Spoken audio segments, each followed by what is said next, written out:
I thought the mural project was absolutely not possible. The story of the painting is really the hero's journey in their confrontation with Lilith. We hired a team of modern-day masters led by Adam Miller to bring the painting to life. And this job intrigued me because it was painting a church. They wanted something in a Baroque style, and the scale and the speed of it seemed a bit insane. So I thought, let's give it a try. And I asked him when he was on site, has he ever done anything like this before? And he said, no, absolutely not. This is insane. The art direction for Diablo 4 is really rooted in this idea of delivering on the fantasy of a dark, gothic medieval world.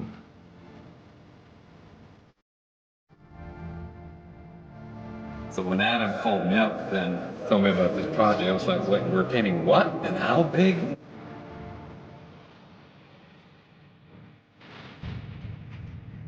It's unlike, ordinary realistic painting. You have to go like bigger and older. I think the main goal was really to make something just epic in scale and call back to a time of Michelangelo and Da Vinci and these old masters that defined a generation of art. It's an honor to be associated with it. It's been a long journey, and I cannot wait for players to experience the game for the first time. I'll see you in Sanctuary.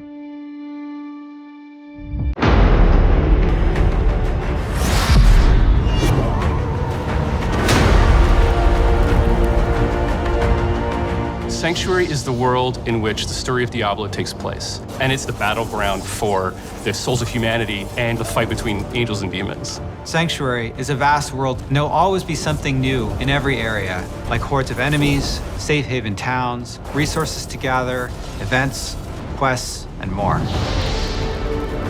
We wanted to bring Diablo 4 artistically more back towards like Diablo 2, the much darker style. It's very macabre. The artists and designers have had so much fun working on it, and it's just been a joy to create for us. How would the people of Sanctuary show their world? What kinds of art would they use to describe the world? One of the things we really wanted to do was make the game feel like a painting. Everything was built by a wonderful group of people who love Diablo as much as you do. We have 5 unique zones. Each of the regions has its own kind of flavor and ambient life. We take a lot of influence from what our concept artists give us, and I know they take a lot of influence from real life. There's Kegistan, which is the sort of desert. It's amazing with its sweeping sand dunes. Skazglen, which is inspired by Scotland. Fractured Peaks is inspired by the Carpathian Mountains. The Dry Steppes is sort of our mountainous desert region, and Hawazar is the swampy region of the south. Whether you're on a mount or on foot, it's a joy to go from one region to the next. Also, the region transitions are really beautiful and stunning to see. Making sure that it felt sort of geologically true was really important. If you walk from Fractured Peaks into Hawazar, you'll cross all of these waterfalls caused by snow melt. So you can actually see the snow melting in Fractured Peaks through waterfalls, entering into Hawazar and entering the large basin that fills Hawazar with all of the swamp water. We have all the different environments in the overworld, and we tried to make sure there was some parity with those in the dungeons. We have dungeons that are flooded, and there's like moss everywhere. It very much fits in with that Skazglen environment. Kegistan is all desert, so we have dungeons filled with sand. All the dungeons are particularly placed to make sure that they feel like this is a thing that could be in this part of the world. It fits here, it belongs here. We definitely redesigned some of the monsters. For example, the Fallen family has gone through a major redesign to make them feel more grim, a little scarier, a little darker, to match the tone of Diablo 4. Monster families are a way to describe the group of monsters that create a combat experience. A lot of times there'll be brutes and swarmers, melee or casters, and that's the term that we use to sum up the vampires or the drowned or the undead. And all of them have unique abilities, but they all synchronize together. They bolster each other and improve how they work on the battlefield so that every time you fight a pack of, let's say, goatmen, it's always different. We wanted to make sure that the monster families all felt like they fit in their environments, and so our creature team did a really good job of making these different versions of them that have adapted to their environment.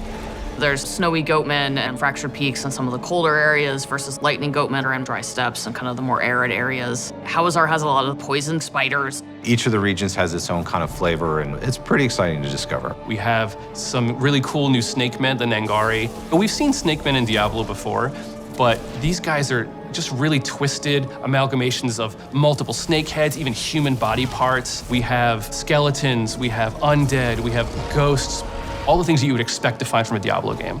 Spiders have been around in Diablo forever, but the spider host was a cool new twist. It's a giant spider that attaches to a corpse and then puppets it at you. And when you kill it, it explodes with tons of baby spiders. And then those little spiders come after you. And I feel slightly guilty about traumatizing a lot of people with it. We also have wildlife, deer, snakes, bugs, dogs. You can pet the dogs, by the way. So many people asked to pet the dog. It was actually a lot of hard work to figure out how to pet that dang dog. You have so many activities that you might run into. It could be a stronghold, it could be side quests. You might have key dungeons to do. There could be bounties to pick up. You might encounter a world boss. You might encounter an invasion event of some kind. We have much longer, sort of narrative-heavy side quests, and we have some shorter side quests, so you never feel like you're always doing the same thing. The pacing is always a little bit different. One of the things that I really loved about our announcement was the By 3 They Come cinematic. I was able to build a quest where you actually get to go to those places. You get to go to the town. You get to go inside the chapel. And I work with some incredible dungeon designers to build the dungeon from the cinematic. You're gonna get to go across the bridge that you saw to the actual room where Lilith was summoned. I don't want to spoil too much, but I'm super excited to have players see it. Sometimes it's kind of nice to just walk places, because that's a lot of the times when you see these little events. You might find a demonic altar that you need to feed your blood to summon demons to then defeat for all of their loot. You might find a ghost child who's trying to find the remains of their parents, and you have to protect them. We have strongholds, which are a sort of large area that you can enter, and it has its own story, its own setup, its own sort of art that sort of tells a very specific story about this location, and those stay unlocked permanently once you've beaten back the darkness. We did a lot of figuring out the balance between like how much space do we need for players to play through these dungeons versus how much space do we need to make them look cool. My favorite is this one called Endless Gates. It's got these teleporters, and these teleporters actually take you to other dungeons. So you'll end up in a cave, a crypt, or one of the ancients. And every time you go in, it's designed to change. And there's dozens of villages and towns that you will run into. The cities and towns are designed to be hubs. They're havens. They're places where you can find other players. They're good places to do all of your usual inventory management. Each region has its main city that you can get lots of side quests and lots of activities. We've really crafted the world to feel like there's always something just around the corner to find. In Diablo 4, you actually get to walk Sanctuary. It's a massive place that you can seamlessly explore with no loading in between zones, which is something brand new. It's a very immersive experience. What I love about it is that you can go in a direction and you might be searching for a particular quest or an item, and you'll come across a stronghold that you haven't explored before. You'll come across dungeons that have legendary affixes, or you might discover a side quest that you didn't even know about that fills in some bit of lore that you actually were interested in. There's any number of things that can happen along the road to your destination, and that's what I love about having this vast space. There are tons of different types of events in the world. It's been created to feel full of things to encounter, full of secrets to discover, full of characters to interact with, full of stories to find. We have these altars to Lilith that if you can find them, they will give you a permanent buff to all of your characters across the game. There are tons of them hidden everywhere. We also have these massive world bosses that are so big the camera actually has to pull out even further, and you're gonna have an opportunity to fight these bosses with your friends or with strangers to take down these huge world bosses. And the team has done just an incredible job making Sanctuary a world worth exploring, a world worth investing yourself in. I'm really excited about getting this game, letting them experience this massive world. A main cornerstone of D4 is play your way. As a player continues to advance through the story and into the endgame, they'll unlock a ton of brand new activities that provide meaningful progression, no matter their playstyle. Players will be able to keep progressing in the narrative of the game. Alongside that, the whole team has worked on crafting a variety of different experiences players can pursue. We're going to have an entire world of Sanctuary for our players to offer. There's going to never be an absence of something to do. After the player has finished the campaign, there's a lot more game to go and participate in. They gain access to a special, what we call capstone dungeon that they have to complete. Once they're able to finish this capstone dungeon, they're going to gain access to the first world tier. As you complete the world tier, it will open up the opportunity for you to go into your next world tier. That involves unlocking powerful loot, new items, and more advantages for your player to have a better opportunity at endgame. Whether you're a fan of dungeons, PvP, or just roaming around the world, there's a way to continue your Diablo adventure long after hitting max level.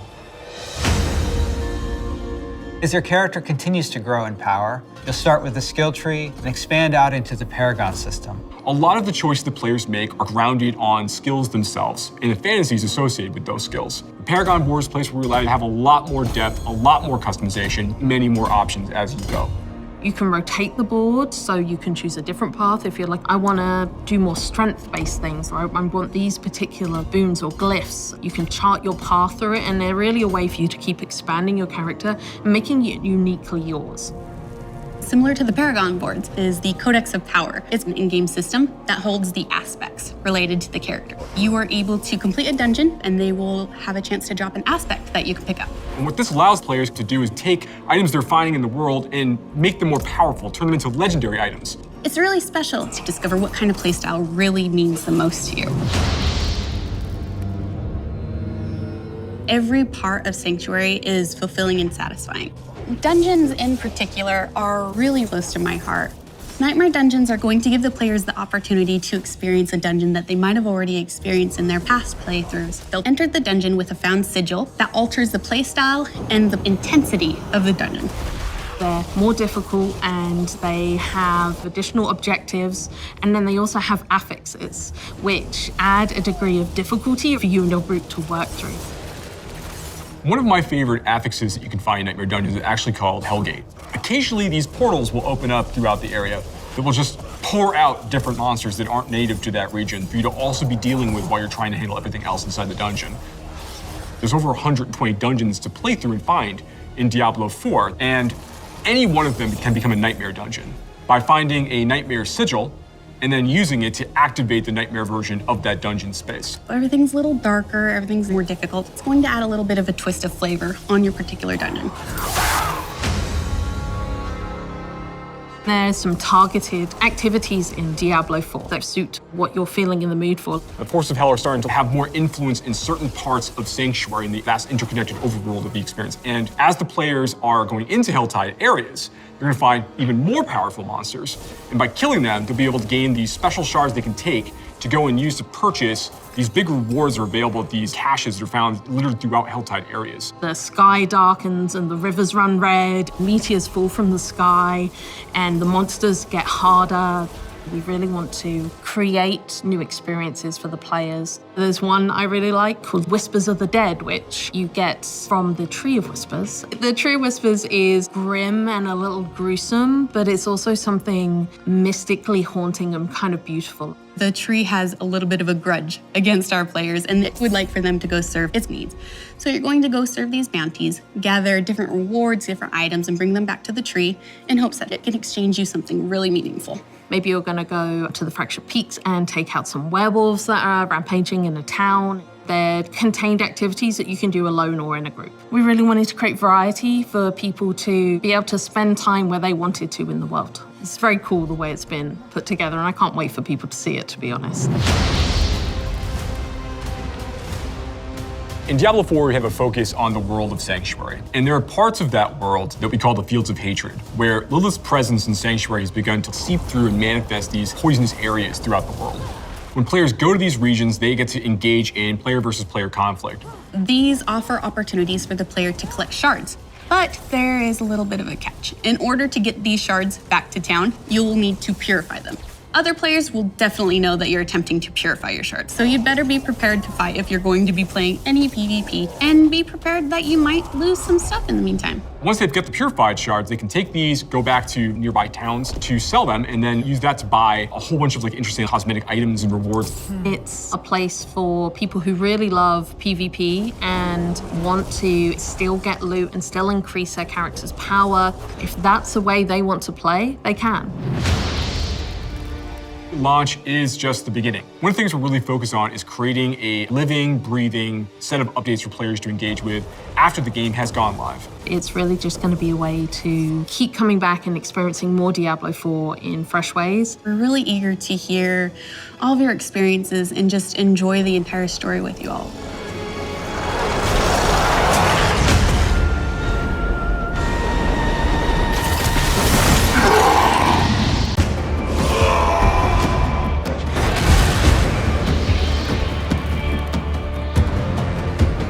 In the eternal conflict between the high heavens and the burning hells, Diablo 4 offers you more choice than ever before.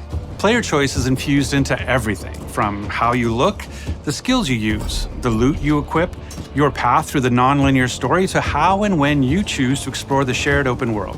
We want players to play their own way and have their own choice of how they're going to build their character. Between all of our different systems, you can really create a custom character in ways that was not available in previous Diablo titles. When you log into Diablo 4, the first thing you're gonna have to do is create your character. And those familiar with Diablo are gonna be very familiar with the screen with all the classes sitting around the campfire.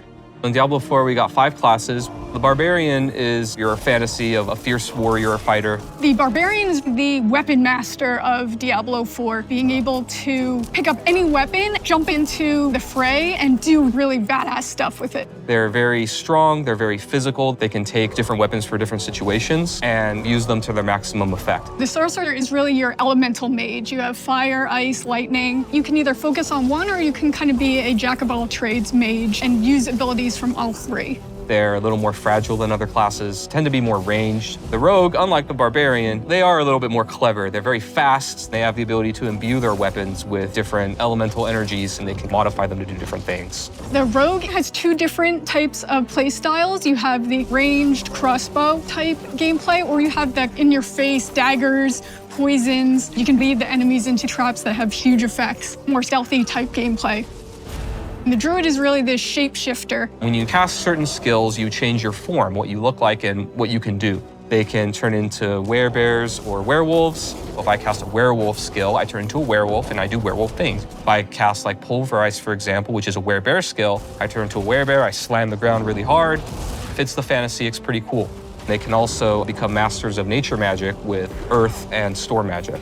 Last but not least, we got the Necromancer. They raise armies of the dead. They have different types of minions. You've got your skeletal warriors, your skeletal mages, and then your golem. You have blood magic or bone magic that you can also take advantage of and tackle combat that way. If you've played a previous Diablo game and you enjoyed a certain play style, you can actually bring that into Diablo 4, or just try something completely new. No matter which class you play, there's going to be multiple different avenues and fantasies that you can chase. You can customize your character in ways you've never been able to before, with near-endless character creation and transmog options. In previous Diablo games, you had to be attached to certain archetypes and look a certain way. And in Diablo 4, it's really up to you how you want your character to look. You'll be able to choose from different facial structures from people all over the world. No matter where you are, you'll be able to say, hey, I can actually make someone that looks like me or looks like someone from my part of the world, which we're really proud of. You can pick a hairstyle for your character, and every class actually has a specific hairstyle that no other class can use. You can pick your eye color. We have some really fun ones. We have eye glowing, we have a bloodshot type eye, and then you can actually pick a marking, which is a tattoo or a design that covers your entire character, and there are dozens of those.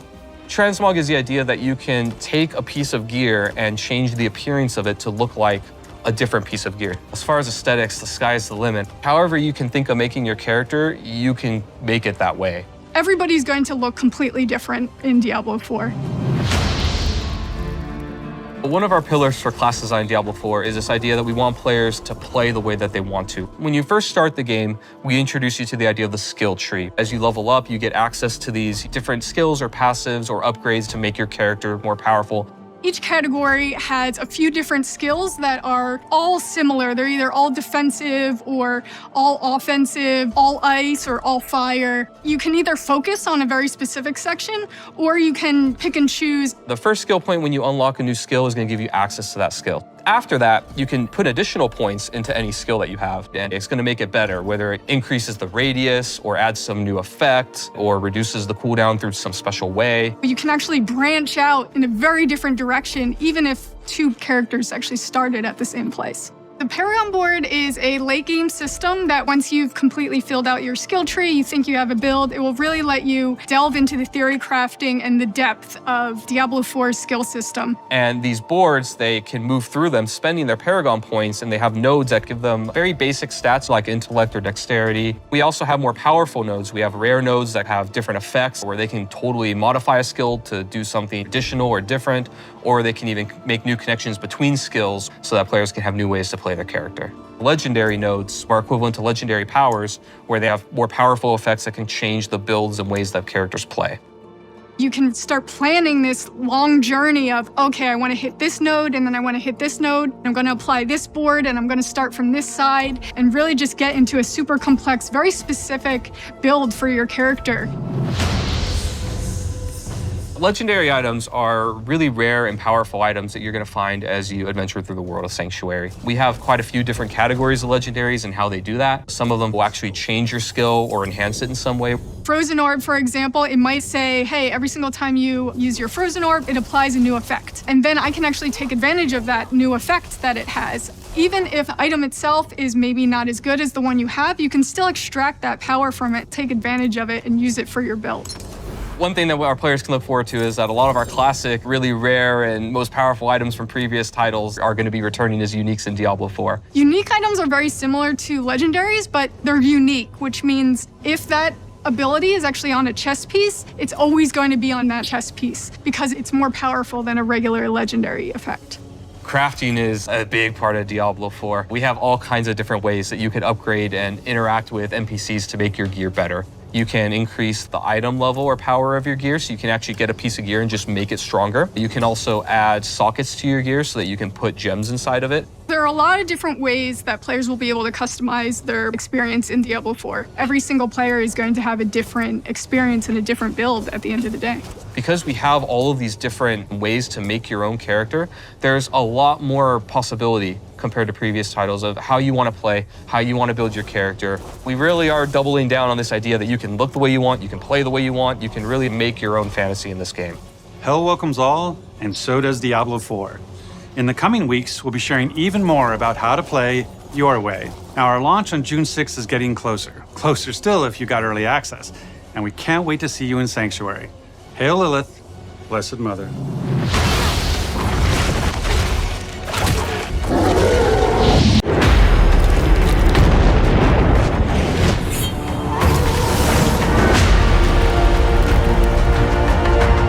The story in Diablo 4 will appeal to both new players and hardcore Diablo fans. And when writing this next chapter, we really wanted to return to our darker roots.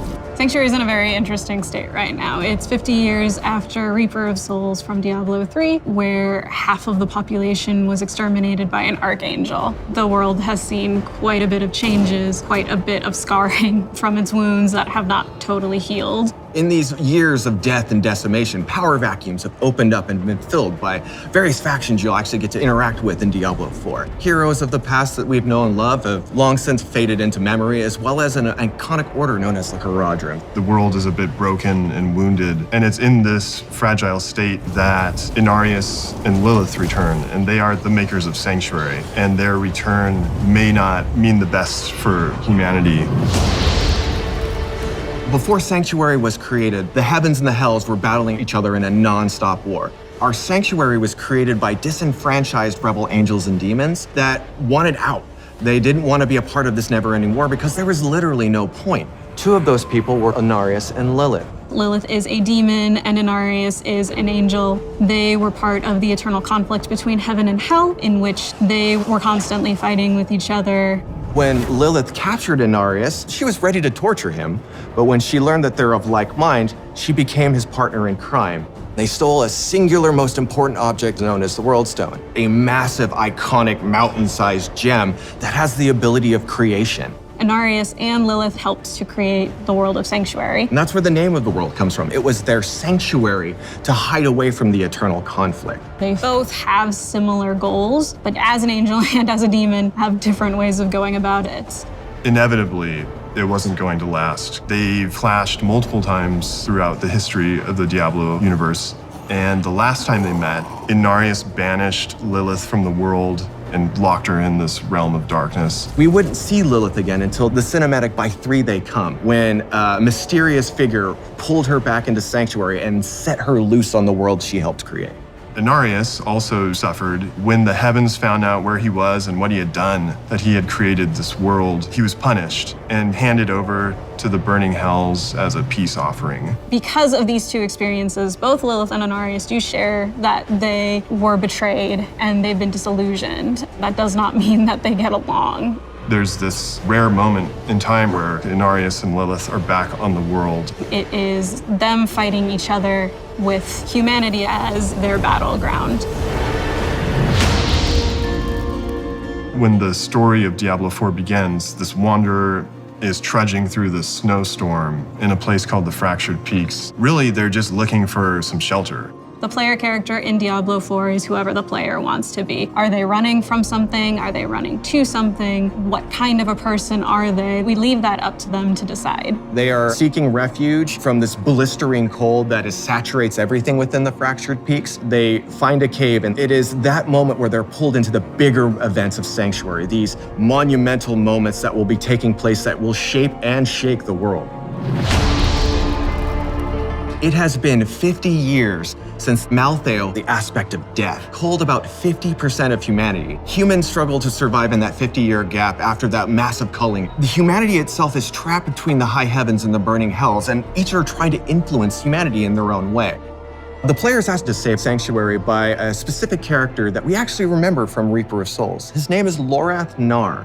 Lorath in Diablo 4 is not the same Lorath from Diablo 3 Reaper of Souls. He's a changed man. He was a member of the Herodrim.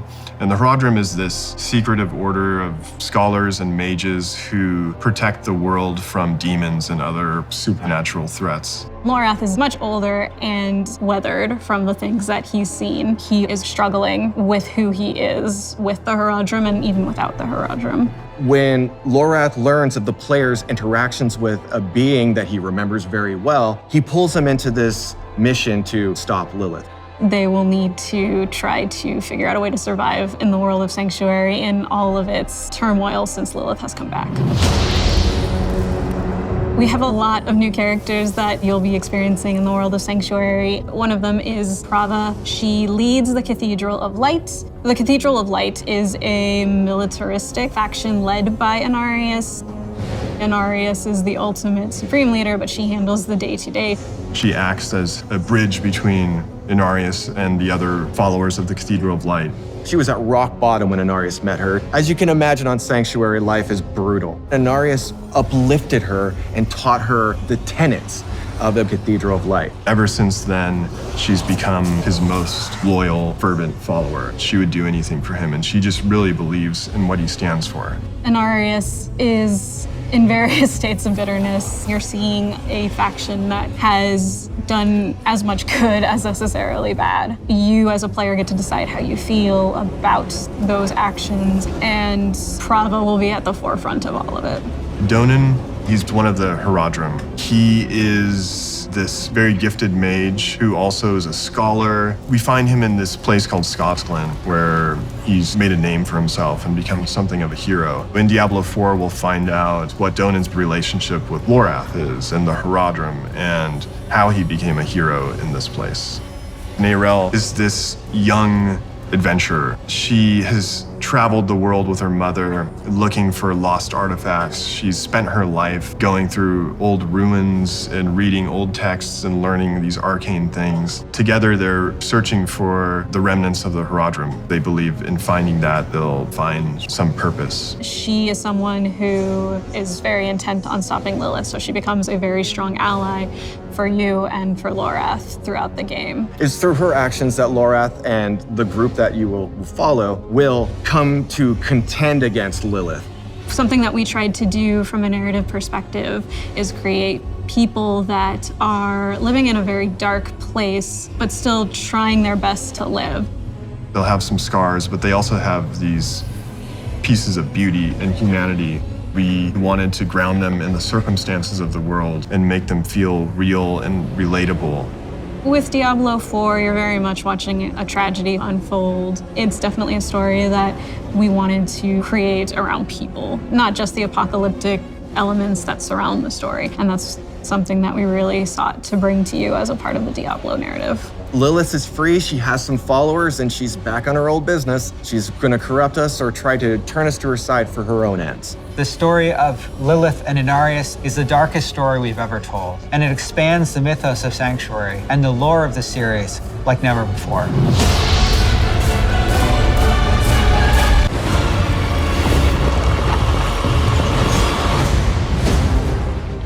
This is Diablo 4's very first season, and the first step of our live service journey. Sanctuary is still reeling from the fallout of Lilith's return. People are broken and unsure where to turn for hope.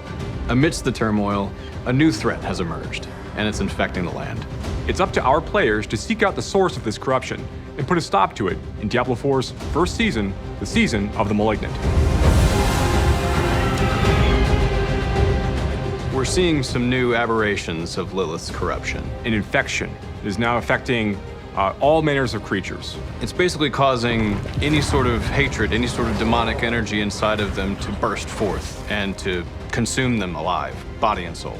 And we call these new monsters the Malignant.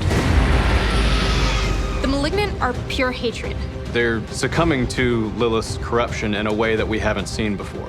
You know, what's worse is this corruption is actually spreading.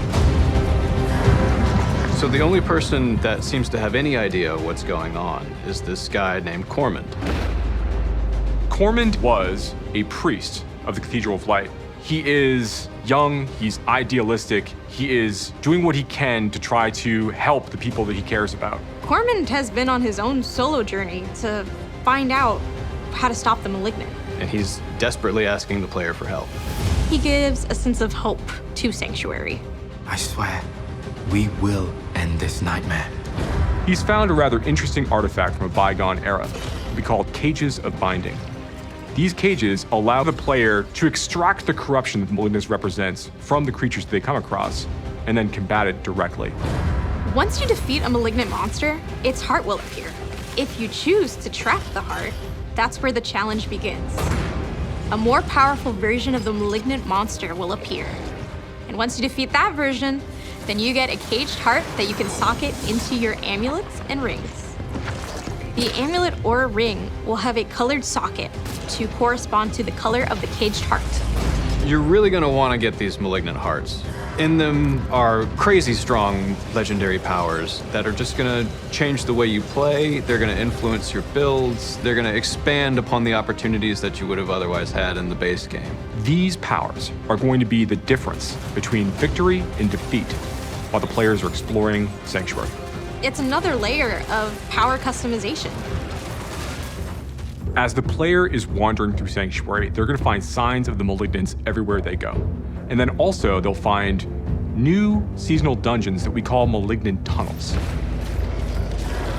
Malignant tunnels are basically lairs for the Malignant. They all have conglomerated to these locations.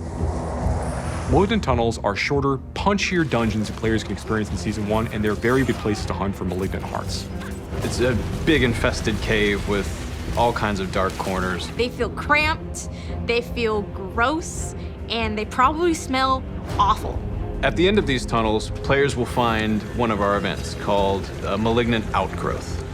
The Malignant have wandered down to the bottom of these tunnels and are just like now festering and like a pustule at the end of the tunnel. These are concentrations of the Malignant corruption that has been spreading throughout Sanctuary. Players can take a craftable item they can make with Cormand, called an Invoker. It kind of looks like a devilish syringe or a turkey baster from hell. You'll take this thing and stab it into the outgrowth, at which point you will invoke or summon forth the Malignant of your choosing. This is how players get some of the most powerful Malignant hearts available in Season 1. Diablo 4 is a really big game, with lots of ways for players to grow their power. When we were discussing the theme of the Malignant, we thought it would be really cool to just have a place where the Malignant exist. A place players can farm if they want, a place where players can see a section of the world that the Malignant have completely taken over. There is a presence that seems to be guiding and helping spread some of the malignants throughout Sanctuary. This malignant abomination feels a little different. It seems to have something that it wants. It has a goal. The answers to what those things are really at the core of the quest line. Seasons give us a chance to try out new ideas and push our technology and storytelling into new directions. There's so much for our players to uncover this season, including new legendary powers, monsters, unique items, bosses, and quests. We can't wait for players to experience the season of the Malignant.